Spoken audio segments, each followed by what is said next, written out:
Hello my fine crew, welcome back to Fine Beauty Bible. As you can tell from the title of this video, I have a story to tell y'all today. So listen.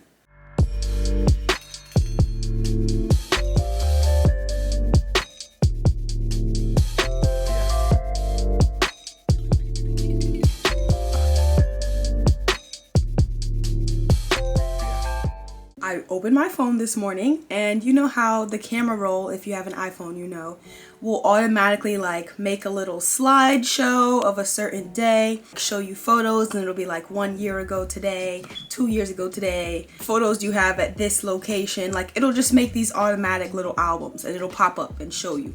So today I wake up and I open my camera roll, and one of the featured photos was from the day that I got my lips tattooed. And I'm not talking about, I don't know about when you guys were in high school, but when I was in high school, it was a trend, partially because of like maybe Tumblr, Miley Cyrus also had one, whatever you want to call it, but people would always get like that part of their lip tattooed. It would only cost you like $35, $50 because of how quickly it fades there. It's inside and it fades in like 2 weeks. So people would get all types of stupid stuff there. They'd put smiley faces, they would put the words you, like whatever you wanted to do inside there. And I always thought that was dumb, so I never got that particular lip tattoo done. But fast forward a few years later to my last year of college, I saw this thing about semi-permanent makeup. I've always known about semi-permanent makeup. For example, like my nail tech when I was in high school, and the lady that used to do my brows was this tiny little Asian lady, and I remember she had her eyebrows tattooed on. So she had no natural hairs there, because I think that's pretty common among people of Chinese descent. She was Chinese specifically. I won't say Asian descent because obviously India is in Asia and people in India are known for their thick brows.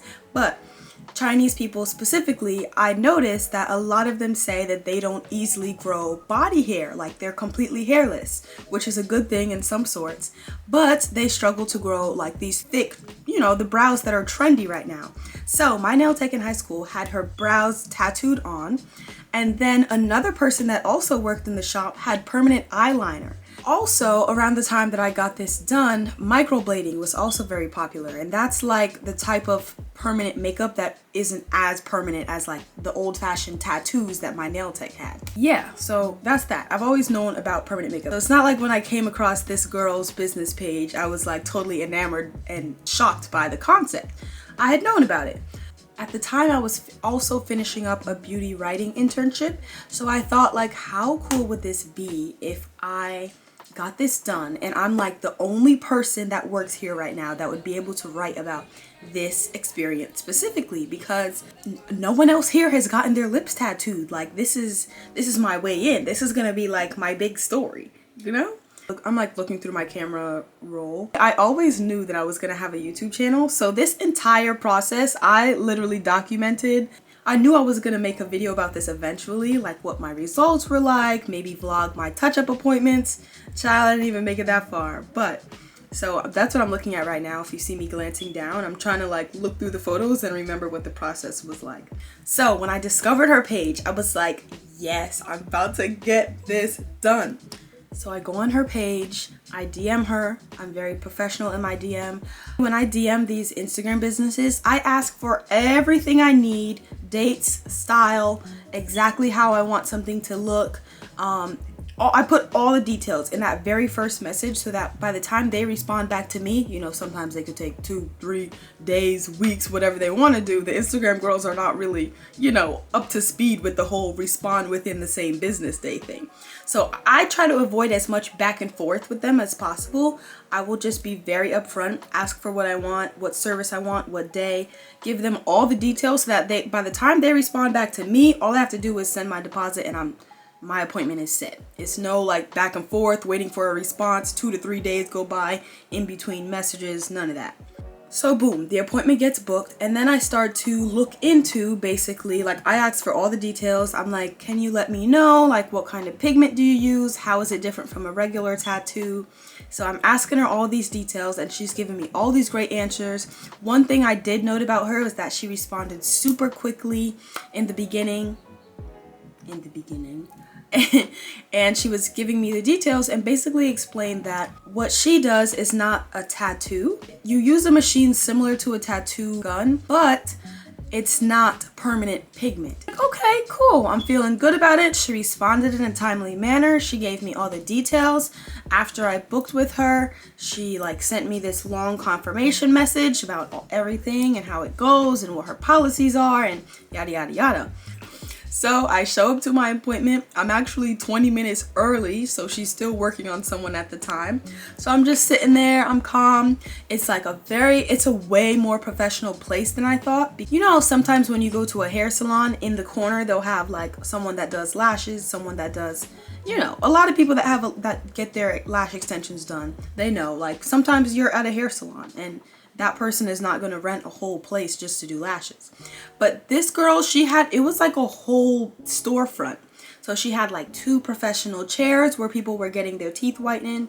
She had a really nice bathroom. She had like a separate room that she would go to do the semi-permanent makeup in. Really nice waiting area, storefront sign, like it was a legit place. I was like, this is a very nice beauty suite.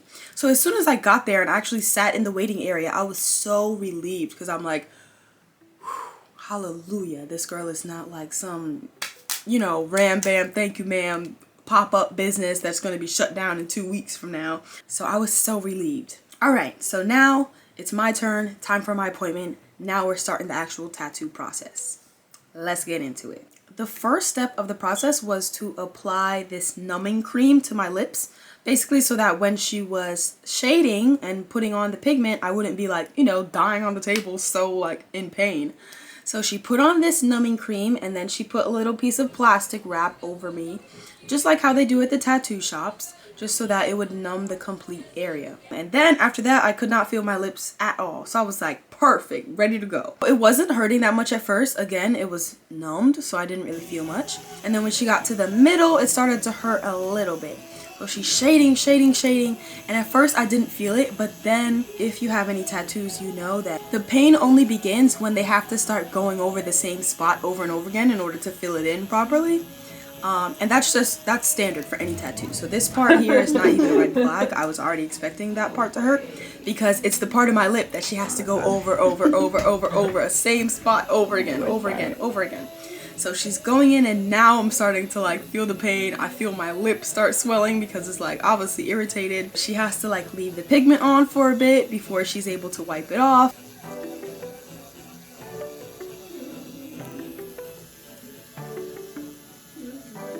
You have to bring closer or anything, good. And the bottom part. You look hilarious right now.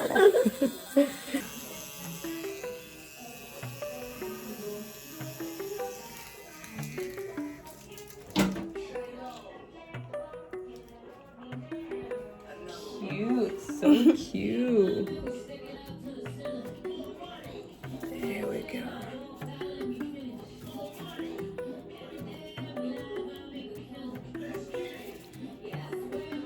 Yeah.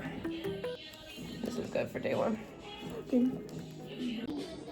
Yeah, this is good for first pass. Yeah, I'm good with this for the first one. Okay.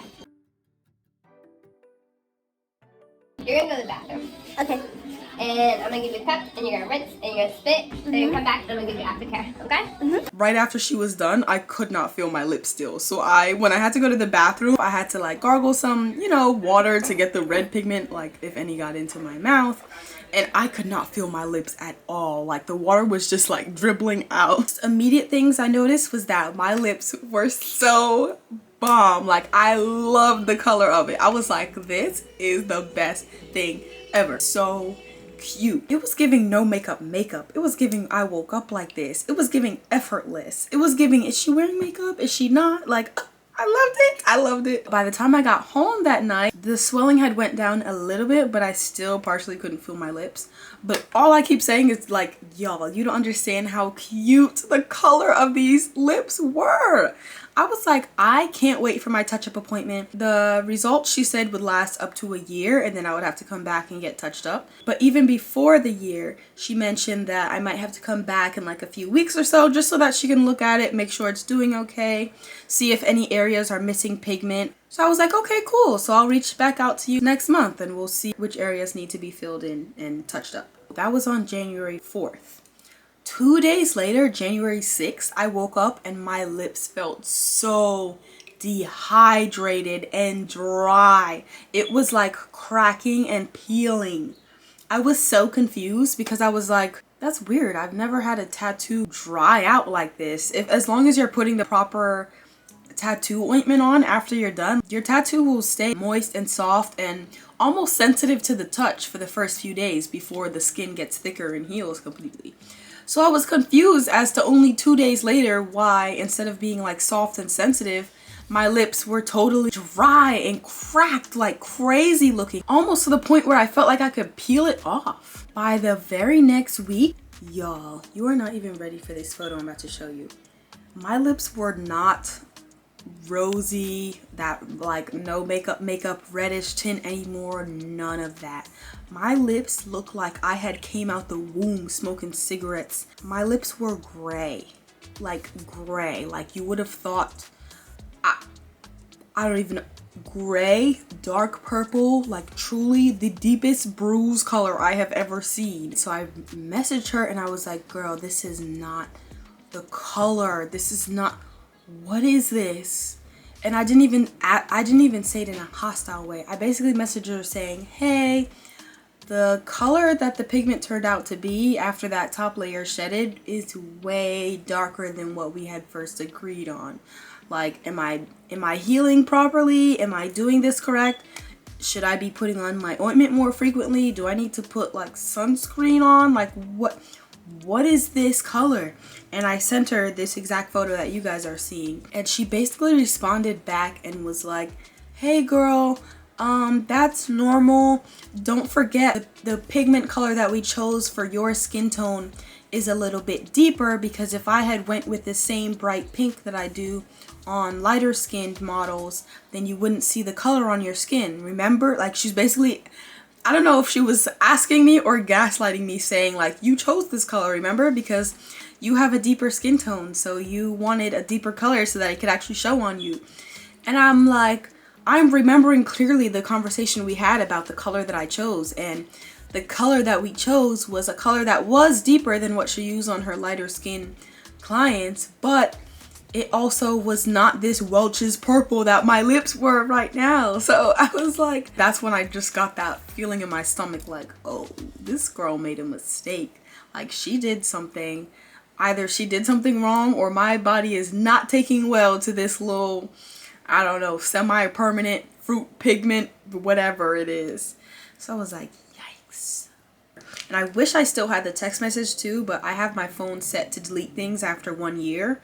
So it's been out of my phone for a good 2 years now already. Mind you, I'm staying very calm through all of this, because one thing about me is that once something happens, I'm always in that what's next mindset. So I'm not thinking about like, oh, let me go on Instagram and bash this girl. Let me call her out. Let me start blowing her phone up. Let me ask her what the hell is going on with my face. Like, in my head, I'm already just like sort of coming to terms with it. I'm like, you know what? I'm not gonna cry. I'm not gonna cry. I was like, at the very most, she said the results last 1 year. So at the very worst, my lips will just look like this until January of 2021. I swear to you, that's what I was thinking, like immediately after she responded to me. I was not even thinking like, you need to give me a refund. I wasn't thinking, let me pull up to her place of business. I wasn't thinking, let me make an Instagram post about it. I wasn't thinking any of that. So I was like, you know what? My body didn't take well to this decision that I made. So I guess I'll just wait for my body to handle it on its own. Whatever. I just messaged her back saying, okay, thanks. I guess I'll just continue the healing process and I'll reach back out to you in maybe 2 weeks to get your opinion on how it's going. Like I promise you I did not say anything hostile to this girl. I didn't say anything that would have made her think that I was about to like put her on blast or ruin her business or anything like that. So why she reacted in the way that I'm about to tell y'all, I do not know. So what she did next was so random. So I go to her business page and I noticed that every lip tint client, she posted like the before, their lip color, and then the immediately after. And then you would slide to the side and the next photo would be their results after about a month. So for mine, she had posted just the before and after of the beginning. I go back to her page after that text message. My photo is not on her business page anymore. Like she's not, it wasn't there. And then the next thing I know, I was texting my friends about it. I tried to type in her business page so I could actually send them her page. I can't find the girl's page. It's not coming up in the search results. She blocked me. That was a whole different ball game of like the Instagram professionalism that I had never experienced before, because usually if an Instagram business girly is going to be rude, unprofessional, any of that, you have a lot of signs right from the beginning. They don't have prices on their page. They're hard to get in contact with. They don't have a real suite. They're doing their business out of their house. They take forever to respond to messages. They try to keep your deposit for nonsense. They have all sorts of outlandish rules. They'll try to reschedule your appointment. Like, there are usually way more red flags when someone has a bad Instagram beauty business. But this girl, she was on her P's and Q's, okay? So I'm assuming that my results were maybe the first time she had seen something like that and she didn't know how to handle it. And so rather than dealing with it or even worrying about what kind of action I wanted to take, she was like, oh, absolutely not. I'm out of here. I'm getting this girl. Like, it was to the point where my text messages were not even delivering anymore. I said, okay, girl. And that was like the beginning of the end for all the business girlies for me, because now, yeah, no, I'm sorry. If you're not on Google, if you're not on Yelp, if you're not on, like, if I can't find you anywhere else but Instagram, I don't care how good you are, get your thing set up, have an LLC, I don't know what you want to call it, have an actual place of business before I even consider, because I'm not dealing with that. I'm not dealing with that. Suppose she was a hairstylist and all my hair fell out or something that was way more permanent. Like, what is that? That's how you handle things? No, it's slow for me and any of the business girls. I don't care if you're a nail tech, lash tech, none of it. If you're not on Google, if you are not able to be tracked down by the government and sued if I need to sue you, not happening. I hope somebody reported her to the Better Business Bureau, because So yeah, if you're wondering how my lips are now, it's 2 years later, but I noticed that super darkness that I was experiencing was gone within the next, I'd say it took about 4 to 5 months to completely go away and for my lips to go back to the normal color. So what I'm thinking is that was not the actual wrong color pigment she applied. I think she applied the correct color pigment that we agreed on. It's just that my body did not take to it well. So that's where all of that bruising color came from. I think that was my body's way of rejecting whatever she had did. And so my body got rid of it. My lips were completely black for like a good month and a half. Luckily it was still winter time, so I was able to like play it off by just wearing dark lipstick all the time. And that old lip sunburn, that, you know, just like permanent discoloration of my lips that I had originally went to her to even out, it was gone. So that was a perk, you know. I just feel like that was God's way of rewarding me for, you know, handling it very well. And I don't know how God handled her handling it the way she handled it, but that's none of my business. It just sort of healed itself. I didn't do anything special to it. I just kind of wore my dark lipsticks to cover it up and waited it out. Let me know how you guys would have reacted to, like, I mean, not even just the end result of it. How would you have reacted if you noticed, when you first noticed your lips like super dark and pigmented? How would you have reacted to the message that she sent back to me? How would you have reacted to being blocked on Instagram? Let me know in the comments how you would have reacted if this were you. That's the story, y'all. That's the story of when I got my lips tattooed and it didn't turn out well and she blocked me rather than fixing the problem. I will catch you guys later this week for another video, and I hope you enjoy the rest of Find Beauty Bible. Bye.